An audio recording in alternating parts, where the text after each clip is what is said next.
자, 오늘 우리가 파헤쳐볼 이야기는요. 단돈 27,000달러, 우리 돈으로 약 3천만 원 정도 되는 돈을 불과 2년 만에 280만 달러, 그러니까 38억 원 이상으로 불려낸 한 트레이더에 대한 이야기입니다. 바로 스티븐 둑스죠. 그의 성공 비결은 과연 무엇이었을까요? 일단 이 숫자부터 한번 보시죠. 1,700만 달러. 우리 돈으로 환산하면 무려 230억 원입니다. 스티븐 둑스가 단 2주 만에 벌어들인 돈이에요. 정말 상상도 안 가는 숫자죠? 자, 그런데 더 놀라운 건 뭔지 아세요?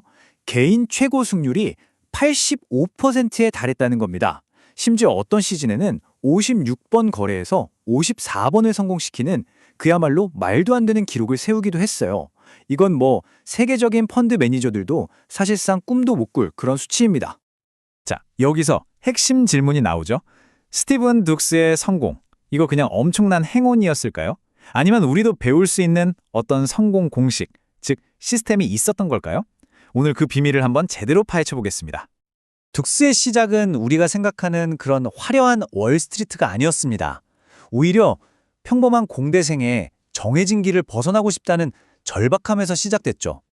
이 타임라인을 보면 정말 입이 떡 벌어집니다. 성장 속도가 그야말로 엄청나죠. 평범한 초기 자본금으로 2년도 안 돼서 수백만 달러라니 도대체 어떻게 가능했던 걸까요? 모든 건 그의 아주 독특한 핵심 철학에서 시작됩니다.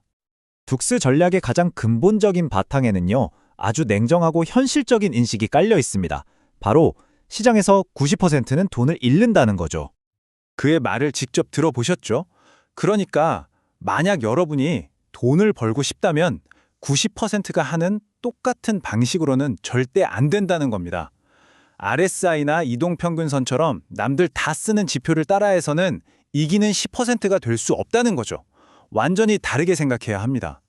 자, 바로 이 부분이 그의 핵심 아이디어를 가장 잘 보여주는 대목입니다. 그는 시장의 요인들을 두 가지로 나눠요. 변하는 요인과 변하지 않는 요인. 90%의 사람들이 목숨 거는 RSI나 이동평균선 같은 건 변하는 요인이에요. 왜냐?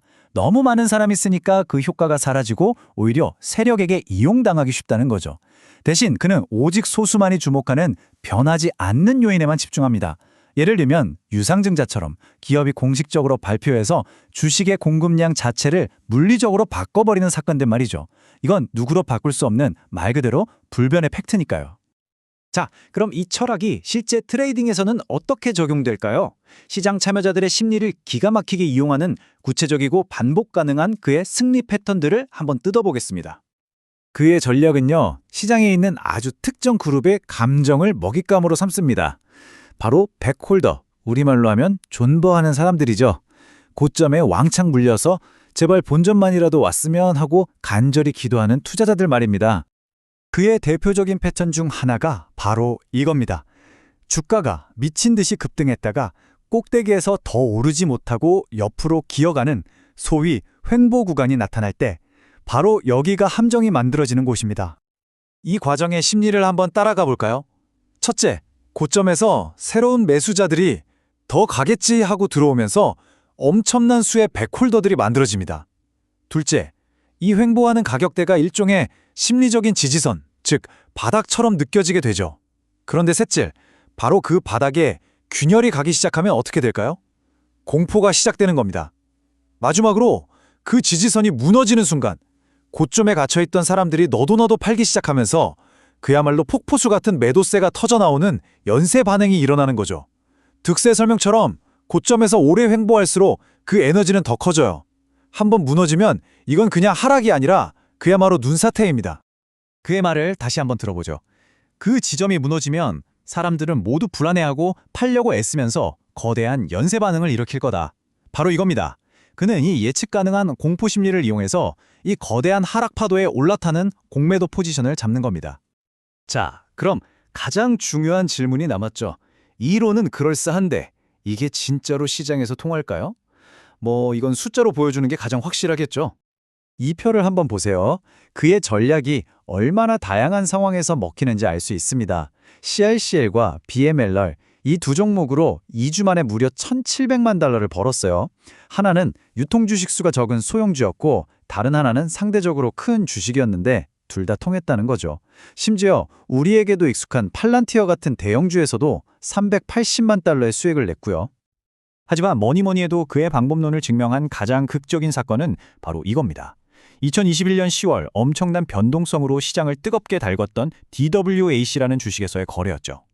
이걸 다른 트레이더들이 다 보는 앞에서 라이브로 진행했다는 게 진짜 대단한 겁니다. 이때 둑스 자신도 이런 말을 남겼어요. 이건 도저히 읽을 수가 없네요. 기존의 모든 통계를 뛰어넘었어요. 이건 역사적인 순간입니다. 라고요. 그만큼 예측 불가능한 혼돈의 장이었지만 그의 시스템은 여기서도 빛을 발했습니다. 결과가 어땠을까요? DWAC 거래단 하루 만에 벌어들인 돈이 600만 달러가 넘었습니다. 이건 그냥 돈을 많이 번 걸 넘어서 그의 시스템이 그 어떤 극심한 압박 속에서도 통한다는 걸 모든 사람 앞에서 증명해 보인 역사적인 순간이었죠. 자, 그럼 이쯤에서 다시 처음의 질문으로 돌아가 보죠. 이 엄청난 숫자들, 전설적인 거래들, 이 모든 걸 걷어내고 봤을 때 그의 진짜 성공 비결은 대체 뭘까요? 결국 핵심은 이겁니다. 90%의 대중이 아니라 10%의 소수처럼 생각하는 것. 남들이 다 보는 변하는 지표는 과감히 무시하고 수요와 공급이라는 변하지 않는 본질에 집중하는 것. 그리고 무엇보다 중요한 건 공포와 탐욕 같은 인간의 감정이 만들어내는 예측 가능한 패턴을 찾아내는 겁니다. 화려한 기법이 아니라 철저한 데이터와 인내 심리에 대한 통찰이 그의 진짜 무기였던 거죠. 결국 스티븐 둑스의 천재성은 주가의 방향을 예측하는 데 있는 게 아니었습니다. 군중이 어떻게 반응할지를 예측하는 데 있었던 거죠. 자, 오늘 이야기를 마무리하면서 여러분께 질문 하나를 던지고 싶습니다. 둑스의 시스템은 인간 행동의 예측 가능한 패턴을 이용합니다. 주식시장이 아닌 여러분의 삶 속 다른 영역에서 이런 역발상적 사고방식을 어떻게 적용해 볼 수 있을까요?